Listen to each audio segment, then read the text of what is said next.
humanitarian support to fleeing refugees, but avoided using the term Rohingya. The Pope is expected to meet refugees today, but apart from the refugee crisis, there has been a rise in extremist attacks in Bangladesh.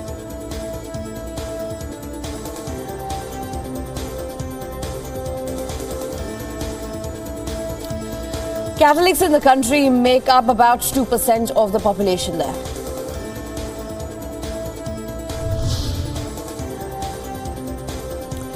Principal opposition Bangladesh Nationalist Party has nationwide announced protests on Saturday, and they are protesting against an arrest warrant which was given by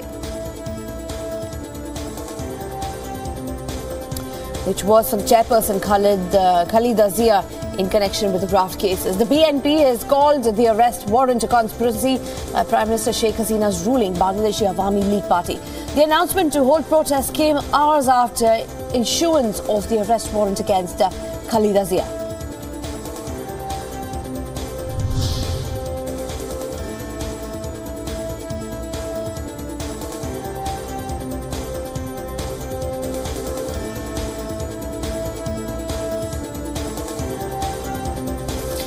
OPEC and non-OPEC giant Russia have agreed to extend oil production cut to the end of 2018. The deal to cut oil output by 1.8 million barrels a day was adopted by the 14-member organization of the petroleum exporting countries, also called the OPEC.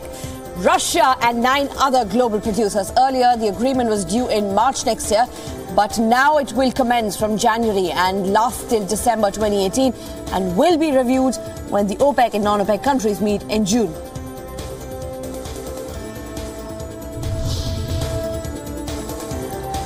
US President Donald Trump, in fact, spoke with South Korean President Moon Jae-in for the second time since North Korea launched an intercontinental ballistic missile on November 28. The two leaders on Thursday discussed steps to respond to the most recent provocation by North Korea, including how to exert maximum pressure onto Pyongyang. And President Trump and President Moon reiterated their strong commitment to enhancing the alliance's deterrence and defense capabilities.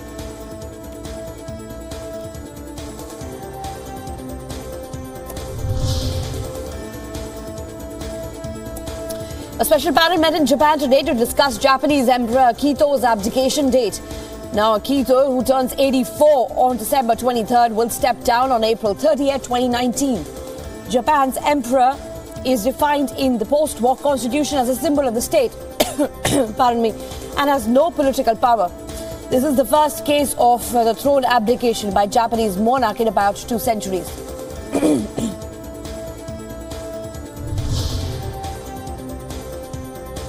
Argentina has ended a rescue operation for 44 crew members on a submarine that disappeared 15 days ago. The submarine had 7 days' supply of air, and that when its reported lost position, remember, on November 15th, the Argentine Navy spokesperson said that it will continue trying to locate the vessel with international partners, including Britain, Brazil, among other countries there.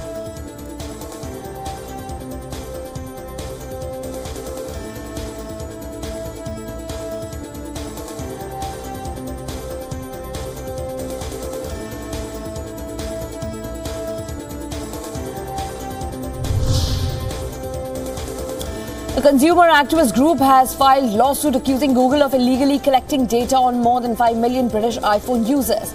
The group calls themselves Google You Owe Us, and Google is thought to have bypassed the default privacy settings of Apple's Safari internet browser using a technique dubbed the Safari word count planning. And they're planting cookies into phones before selling the information to an advertising network.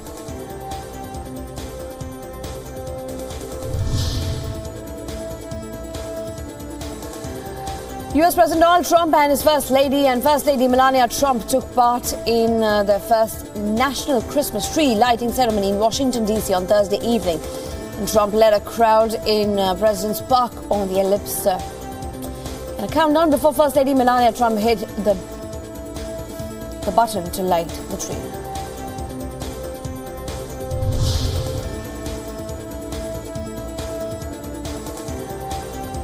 The Honduras presidential election is yet to produce a clear winner. The country has been facing massive protests over the election.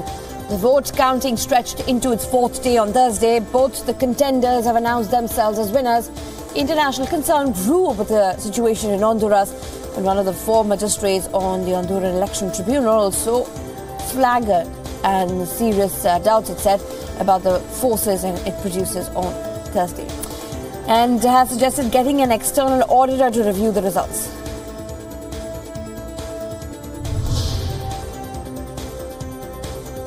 The fossilized remains of a turtle thought to be 65 million years old have been discovered in northern Mexico.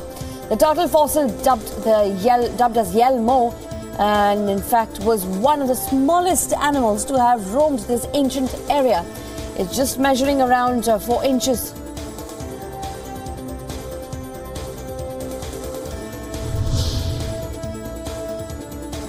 A suspected drunk driver crashed a van into a stock police car in Regan in Ohio on Sunday. The video showed that van overturning after hitting the police vehicle. No officers were hurt in the accident.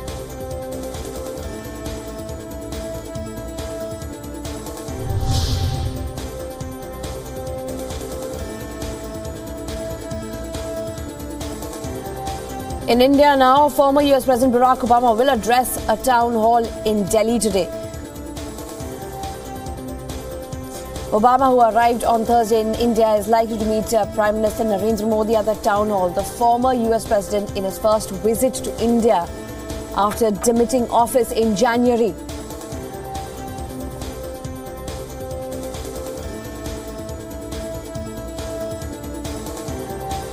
He will interact with nearly 300 young leaders drawn from various parts of the country. According to Obama Foundation, the town hall will expand the conversation about what it means to be an active citizen and make an impact on how Obama Foundation can support emerging leaders in this effort.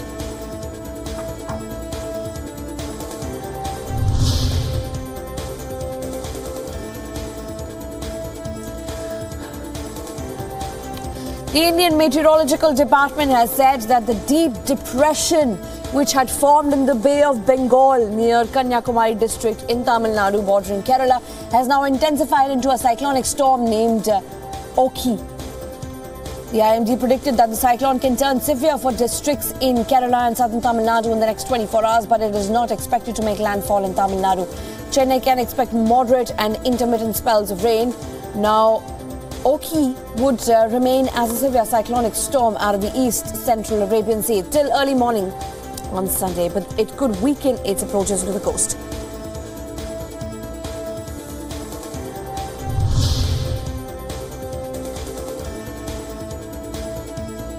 Former Union Finance Minister P. Chidambaram on Thursday welcomed the marginal improvement in growth numbers, but stated that this is still early for predicting an upward trend. Chidambaram said that he was happy that the July-September quarter has registered a growth rate of 6.3%, but termed it as a pause in the declining trend of the last 5 quarters. He added that the current mark cannot be predicted as an upward trend in the growth rate.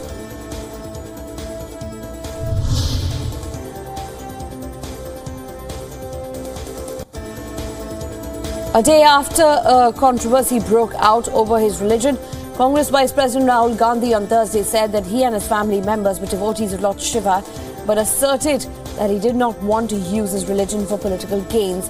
Addressing traders in a closed-door meeting in Amreli, Gandhi said that he did not need anybody's certificate about his religion, nor would he strike over religion. Some BJP workers entered his name in the register, which is meant for non-Hindus, at the Somnath temple, leading to controversy.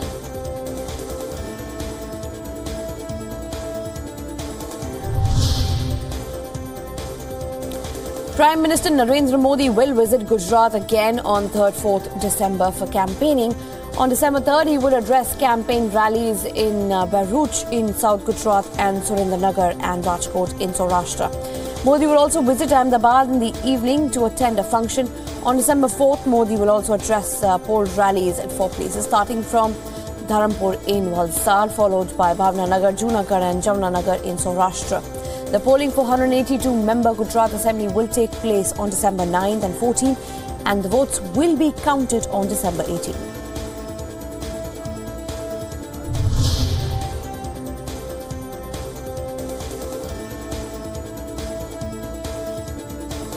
Counting of votes for Uttar Pradesh local body elections 2017 will take place today. Voting for the Uttar Pradesh civic bodies and polls took place in 3 phases on November 22nd, 26th and 29th. The total voter turnout was recorded around 53% across the state, and elections were held from 15 municipality corporations, 180 municipal councils and 438 Nagar Panchayat bodies. Civic elections results are being seen as the first acid test for UP government in UP after coming to power with massive mandate in the state this year. If the BJP wins, party may try to capitalise it and may boost it as it does in Gujarat poll.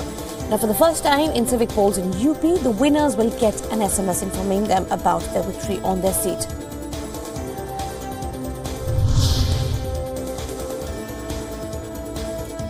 Attacks on journalists continue in Uttar Pradesh as another journalist was shot dead in Bilhur in Kanpur on Thursday by unidentified bite-borne assailants. The journalist, identified as Naveen, succumbed to his injuries while being taken to a hospital after he was shot. According to police, the journalist Naveen Srivastava was shot by 3-4 assailants while he was sitting in his hosiery shop.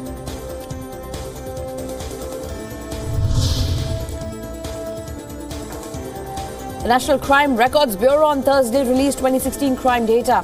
According to that data, Delhi has recorded the highest number of crimes against women in 2016 among the metro cities, with a crime rate of 182.1. Crime rate is in fact which is crimes per 1 lakh of the population. The national capital has also stepped in economic offences and also stopped on, in fact, economic offences, followed by Jaipur and Mumbai. The data prepared by the NCRB reveals that BJP-ruled states have the highest crime rates against scheduled castes. This official data can give an edge to the opposition parties in the upcoming Gujarat elections.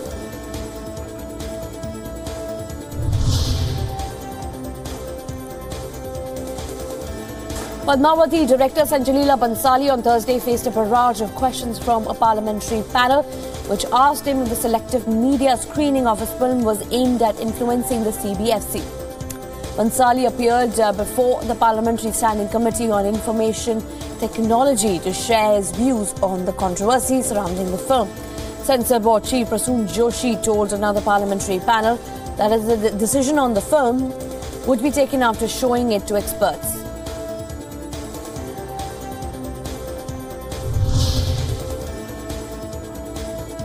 Senior AIDMK leader E. Madhusudanan will be at the party's candidate for the Radhakrishnan Nagar Assembly seat in Chennai. By-elections for which will be held on December 21st. The RK Nagar seat was left vacant at the death of AIDMK former chief and chief minister of the state of Tamil Nadu, J. Jayalalitha, and retaining it is a matter of prestige for Tamil Nadu's ruling party and also its first electoral test since the death of its powerful leader.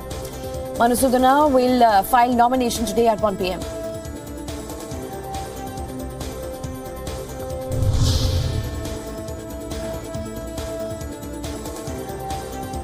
The father of Hadia, Kerala woman at the centre of the alleged love jihad case on Thursday claimed that some persons were trying to interrupt his daughter's studies and that he would approach court to protect her. K.M. Ashokan, the father of Hadia, said the Supreme Court had sent her to a homeopathy medical college in Tamil Nadu with the purpose and proposed plan to allow her to complete her studies, and any move to interrupt that would be an offence.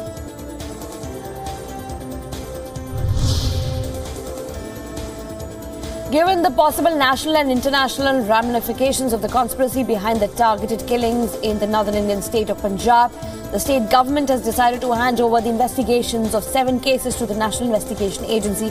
An official spokesperson had told media about that, and that it had been decided to transfer the cases to NIA under Section 6 of the National Investigation Agency Act of 2008, since the modus operandi in all the cases was the same.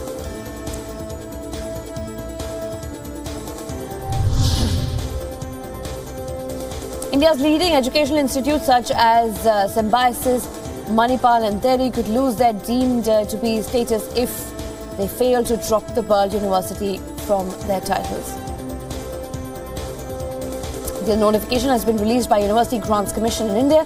In a letter dated November 10, 2017, in the second week of November, UGC had asked 123 deemed to be universities in the country to adopt this new rule.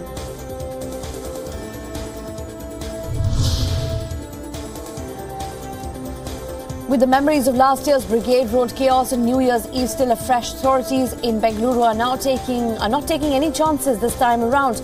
The city mayor has allotted Rs 5 crore for installing CCTV cameras and LED screens to prevent such incidents at important junctions. The cameras and screens will be installed by the city police after junctions are identified. 360-degree cameras will be installed at a cost of Rs 5 crore at the major junctions, including Brigade Road.